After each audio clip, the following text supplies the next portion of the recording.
السلام عليكم ورحمة الله وبركاته، ازيكم يا حبايبي؟ عاملين ايه؟ يا رب تكونوا بخير وفي احسن حال يا رب. معكم سلوى الصديق لفرش العرايس. قبل ما نبتدي الفيديو يا ريت نصلي على الحبيب المصطفى صلى الله عليه وسلم. اللهم صل وسلم وزد وبارك عليك يا حبيبي يا رسول الله. معنا النهارده شقة عروسة جديدة، يا رب شغلي فيها يعجبكم. قبل ما نبتدي الفيديو يا ريت نصلي على الحبيب المصطفى وندعي للعروسة بالهنا والبركة والسعادة. شقتنا النهارده في مدينة دمياط الجديدة في دار مصر. حبيت في أول فيديو كده أديكوا طاقة إيجابية وأوريكوا الفيو من شقة العروسة. بسم الله ما شاء الله، ربنا يسعدها يا رب ويهنيها. ما شاء الله الفيو زي ما حضراتكم شايفين كده، الخضرة ما شاء الله، ومدينة دمياط الجديدة ما شاء الله. ربنا يسعدها. من بداية الشقة كده نقول بسم الله ما شاء الله لا قوة إلا بالله. مقابل لباب الشقة كده السفرة والأنياش. السفرة كانت مربعة كده بأربع كراسي وقطعتين نيش، وفي النص بوفيه، وفي المقابل كده الانتري بتاعها بسم الله ما شاء الله. كان اللون الغالب زي ما حضراتكم شايفين كده الأزرق والكافيه.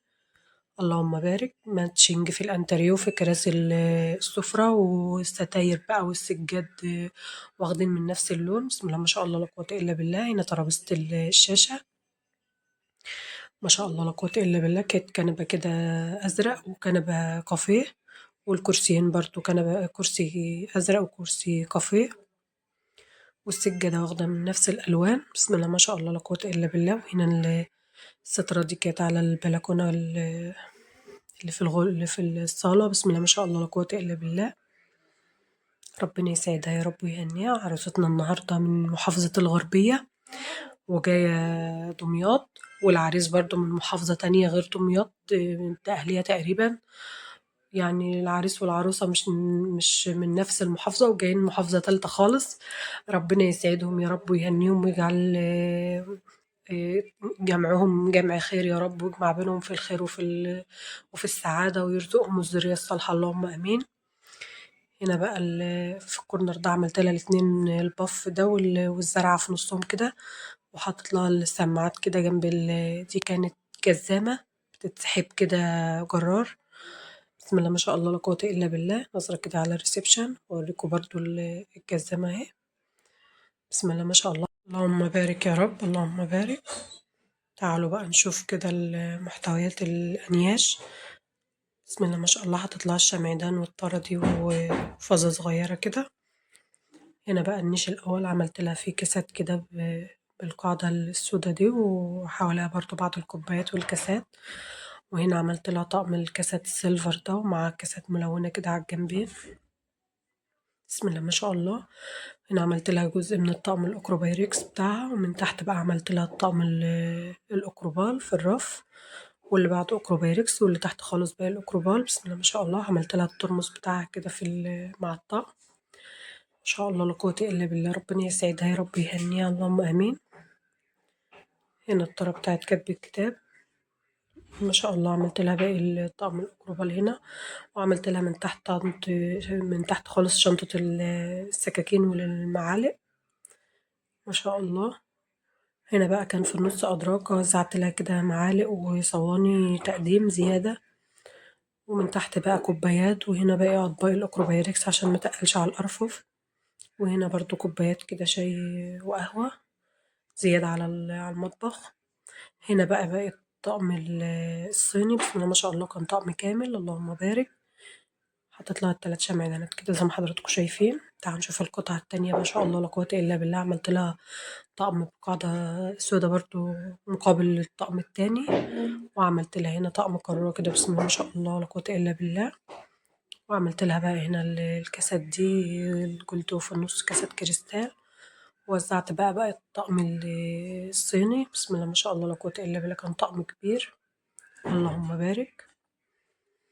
لو شغل النيش عجبكم، ما تنسونيش في اللايك والاشتراك في القناة، وتدعوا دعوة حلوة للعروسة من القلب، عشان هي تستاهل والله. يا عروسة سكر سكر، ربنا يسعدها يا رب ويهنيها. ندخل بقى المشاية دي. طبعا احنا حفظنا الشقق بتاعة دار مصر وسكن مصر كلها نفس النظام. طرقة كبيرة كده، طرق التوزيع للحمام والمطبخ والغرف. في البداية كده غرفة اللي هي المطبخ. بسم الله ما شاء الله لا قوة إلا بالله. نفس نظام الشقق في كل الشقق اللي احنا رحناها يعني. ما شاء الله لا قوة إلا بالله.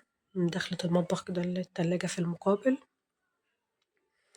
المطابخ مساحتها طبعًا يعني لو مش استغلال المساحات بقى في الألمونتال وكده مش بتاخد الحاجة، بس إحنا النهارده كان عندنا تحدي جامد، اللهم بارك حاجة العروسة كانت كتير، والمطبخ يعتبر ما فيش إلا الضلفتين دول اللي هي الرشاقة ودي، وتحت ضلفة والناحية التانية ضلفتين فوق وتحت، بس لميت لها كل حاجتها وهتشوفوا كده إن شاء الله يعني وتقولوا رأيكم أنا عرفت أستغل المساحة صح والّا لأ.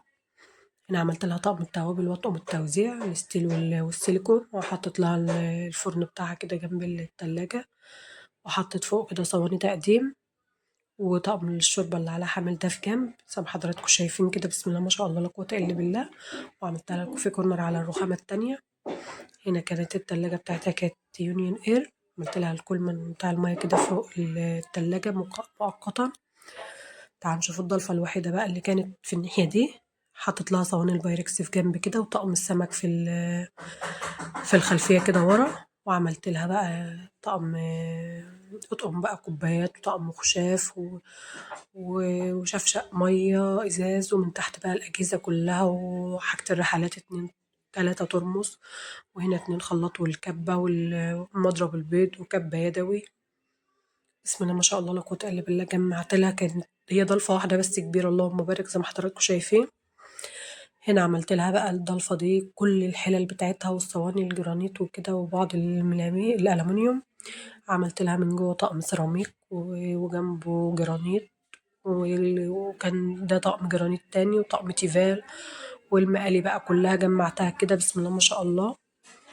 والصواني زي ما حضراتكم شايفين كده بقى بصور لكم ببطء وبالتفصيل. وهنا صواني الكب كيك من تحت بقى كل الألمونيا، جوه طقم حلل وكسرونات، واللي هي الحلة بتاعة المكرونة، ولبانة بقى ألمونيا، وطقم صواني بالغطا، وطقم كنك بسم الله ما شاء الله لا قوة إلا بالله، وباقي بقى الصواني والمقالي وطقم كنك ستيل. جمعت كله بقى الحاجات في الرف ده زي ما حضراتكم شايفين كده. قولوا رأيكم بقى في استغلال المساحات، قدرت وكنت قد التحدي ولا لأ. هنا بقى إحنا كده تحت الحوض عملت لها البلاستيكات الكبيرة بتاعتها وباسكت القمامة وبعض أدوات التنظيف، وكانت العياشة كده فوق البانيوهات بسم الله ما شاء الله. الضلفة بقى الوحيدة اللي كانت معايا تحت هنا لميت لها فيها كل البلاستيكات بتاعتها بقى جوه الشفاشق والحاجات اللي هي مش هتستعملها دايما، ومن قدام عملت لها كل الحاجة اللي هتستعملها علب التلاجة، ومن تحت أطباق الغسيل زي ما حضراتكم شايفين كده بسم الله ما شاء الله. عايزة رأيكم ضروري ضروري في المطبخ، اللهم بارك.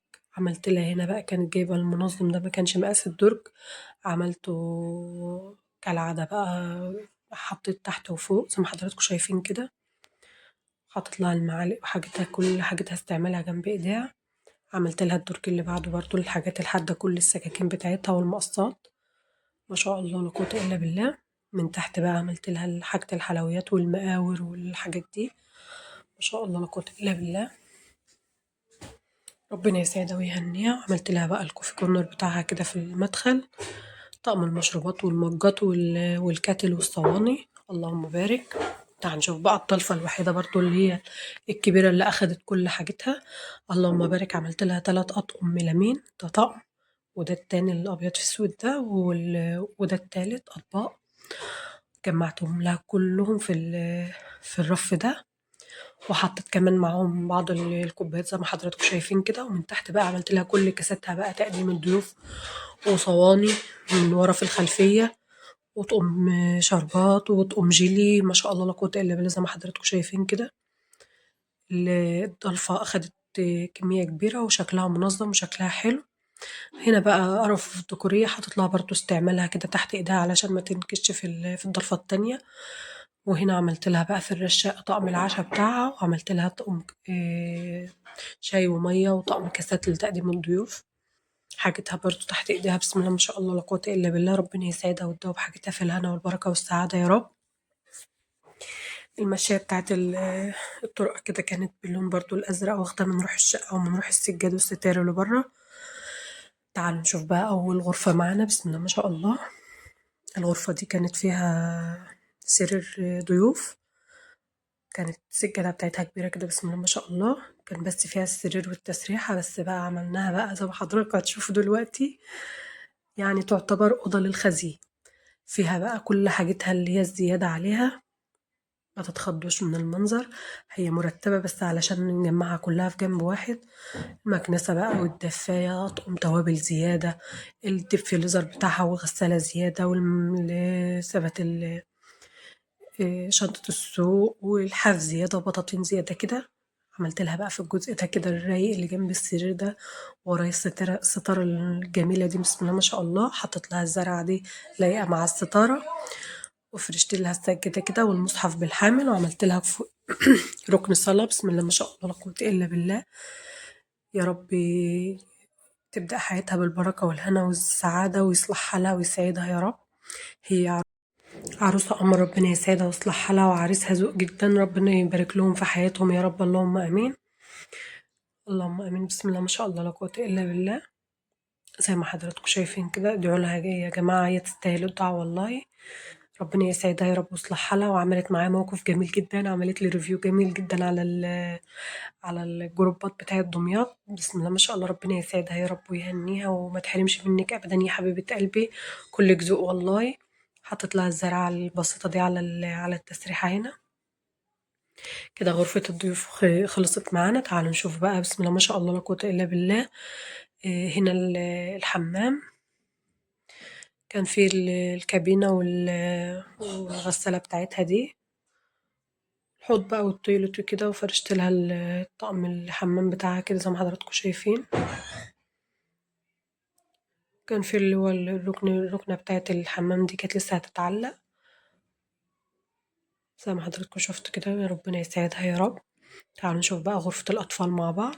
دي غرفة النوم هنرجع لها دلوقتي، خلينا نختم بقى علشان تبقى ختامها مسك. هنا بقى غرفة الأطفال كانت مكونة من سريرين والكومود والدولاب والتسريحة، ما شاء الله لا قوة إلا بالله. سجادها كله كانت مليقة مع بعض وكان جميل، وذوقها قمر زيها، ربنا يسعدها يا رب. حطيت لها بقى الألعاب دي والوردات وكده بسم الله ما شاء الله، ربنا يسعدها يا رب على التسريحة كده زي ما حضراتكم شايفين.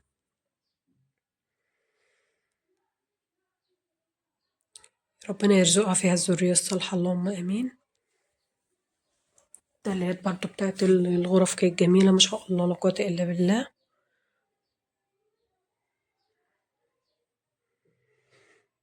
ما تنسونيش في اللايك والاشتراك في القناة وتشاروا الفيديو كتير علشان يوصل لكل حبايبكم. وانا هسيب لكم لينك التواصل في صندوق الوصف او التعليق مثبت. عملت لها هنا بقى الملايات بتاعتها زي ما حضراتكم شايفين، وبعض الكوفرتات، دفايتين كده في الجنب والكوفرتة، وهنا كل بقى الدفايات والبطاطين والحاف الكبير والحاف تاني. كنت سايبة الحاف زي ما حضراتكم شايفين في الغرفة التانية، لو حابة تستعمله يعني متاخدش من هنا. زينت لها كده المفروشات بتاعتها زي ما حضراتكم شايفين كده. قولوا رأيكم في تزييني. بسم الله ما شاء الله، ربنا يسعدها يا رب ويهنيها اللهم آمين. هنشوف اللهم بارك الضلفة التانية، ما شاء الله لا قوة إلا بالله. عملت لها فيها رف كده فوط زي ما حضراتكم شايفين كده بسم الله ما شاء الله. وهنا عملت لها بقى الحفا أطفال والكوفرتات برضو ودفات وبطاطين أطفال، بسم الله ما شاء الله لا قوة إلا بالله. ومن تحت كان باقي لبس الشتوي بتاعها اللي هو الحاجات الخروج يعني، ما كانش لهم مكان هناك، حطيتهم هنا. ادعوا لها بالبركة والهنا والسعادة، وقولوا رأيكم، قولوا رأيكم في ترتيب الدولاب الأطفال كده.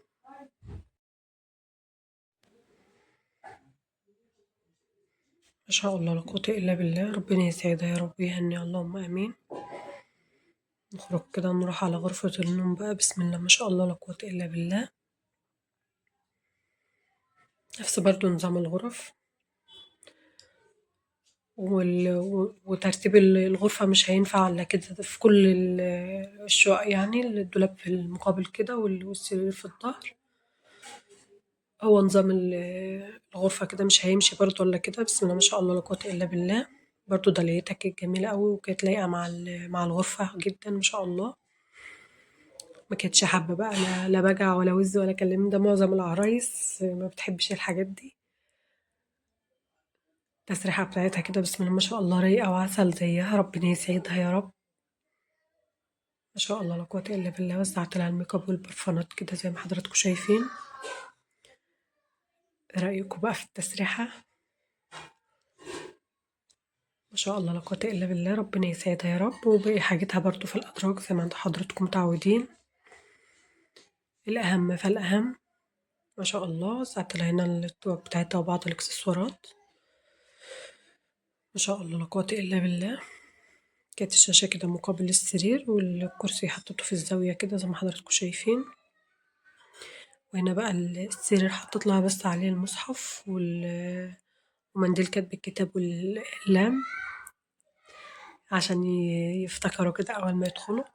يوم كاتب الكتاب ربنا يسعدها يا رب، اللهم آمين، ويجعل أيامها فرحة وسعادة. كان الشезлونج في جنبي كده بسم الله ما شاء الله جنب البلكونة. دي البلكونة بقى اللي كنت مصورة لكم فيها منها الفيو. هتصحى تلاقي الحاجات دي ربنا يسعدها يا رب. هنا بقى الملابس بتاعتها زي ما حضراتكم شايفين كده، وزعنا لها جنب للشتوي وجنب للصيفي. الملابس بتاعتها كانت كتير اللهم بارك. عملنا لها بقى رصات ورا وقدام وزي ما حضراتكم شايفين كده اللهم بارك، تدريج الألوان وكل قسم مع بعضه كده. هنا بقى الملايات بتاعتها برضه اللهم بارك، عملت لها كده على رفين كده 3 رصات.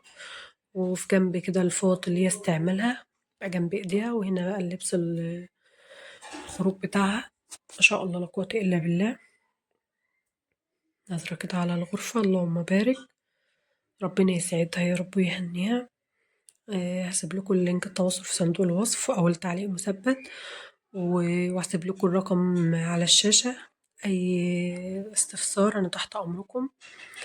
وانتظروا الجديد، معايا فيديوهات جميلة جدا لشقق عرايس تحفة اللهم بارك، أذواقهم عالية جدا، ربنا يسعدهم ويهنيهم ويفرح كل عرايسنا يا رب اللهم آمين.